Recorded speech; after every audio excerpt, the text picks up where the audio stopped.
There are 3 levels to showing your UX design work, ranging from hardest to easiest, low fidelity to high fidelity. I've learned these 3 levels by working with senior designers, associate directors, design principals over the past 3 years, and I also learned how to implement each of those levels. Today I'm going to show you those 3 levels and how you can also implement those levels to better get buy-in, to help clients make better decisions, as well as to tell a story to users or to potential users. I'm also going to show you how to avoid the common mistakes and pitfalls of each level. So obviously, let's start with level 1, flat design, which is pretty much what it sounds like. Your design laid flat, like a map or like you're reading a book. And flat design is used in pretty much the same way. You're looking to get the viewer to discern things about your design work. And I have good news, if you're a designer and you know how to do design work, you already are on this level.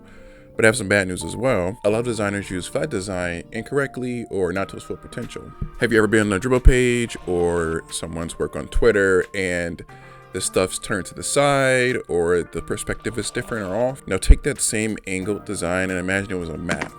How well can you read that map? It's turned on the side or a perspective. It's a little extra work that you really don't want to do in order to understand the map. Think about your flat designs in the same way. You're looking to maximize readability for the user or the viewer so they can quickly understand your design work or your UI work. Turning things to the side or changing the perspective makes that harder for them to do. Flat design is the easiest and also the most used, but it also has a major flaw. So flat design doesn't give the viewer any sense of realness, and that's where level 2 comes in. Level 2 is the software and hardware. On this level, you're presenting your designs, but placed in whatever form that it's going to take in the end. But wait, isn't this just level 1 with some added work? Sort of, it is, but the difference is in your intent.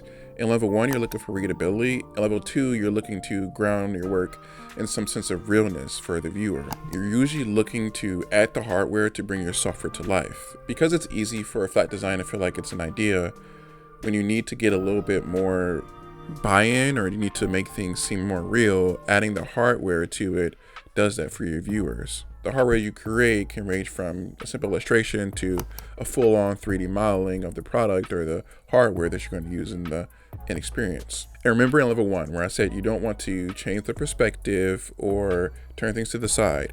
In level 2, because you're no longer solely focused on readability, you can change things and turn things into different perspectives. I would say if you're looking to do that, make sure that it looks still grounded in realness, but also be careful at this level. If you're showing software and hardware and the hardware is incorrect in terms of technology or branding or colors or skill, it can be distracting to your viewer, or it can make them think that you don't really know what you're doing because you put our Android app in an iPhone mock-up. I've seen it happen before. It's very awkward for everybody involved in the meeting. But how do you move to level 2? So if you've done level 1, you're pretty much already almost there. Now you just have to figure out how you want to add that hardware. If you have a lot of time, I would suggest building your own hardware through illustration or 3D modeling. If you don't, then you can always just buy stuff that's pre-made for you or find free resources. But Richard, what about Gen AI? You can use Gen AI.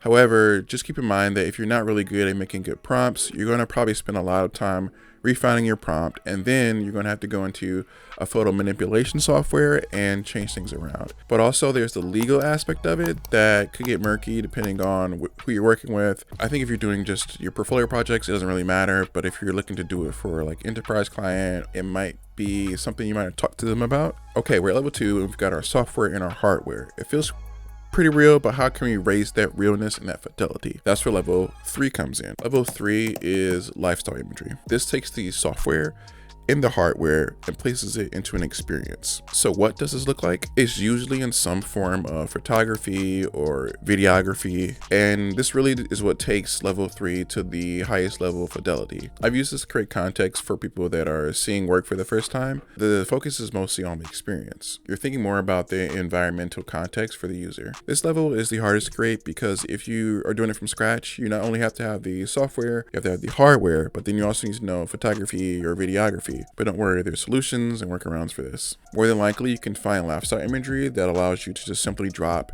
your designs into it. Those mockups are available far and wide all over the internet. Videography is a lot harder because there aren't really any videos out there that you can just clip your design work into.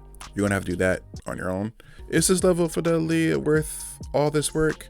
If your mission is to convey a vision or to convince someone that the experience you're creating could be real, this level is unbeatable. What you don't want to use this level for is if you are trying to show your designs for like sign off or to meet acceptance criteria.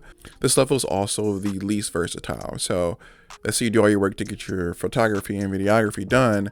That image or that video can only go into so many places without being cropped. Whereas in level 1, those flat designs can go a lot of places. And then level 2, your software and your hardware can go to a lot of places as well. I think the best way to use each of these levels is to decide really what your intent is and choose the correct level for that intent. So at the end of the day, it comes down to who will see your work and what you want them to do with it. As designers, we work extremely hard on these designs, so I think it is in your best interest to consider the person you're showing this to and what you want them to take away from it.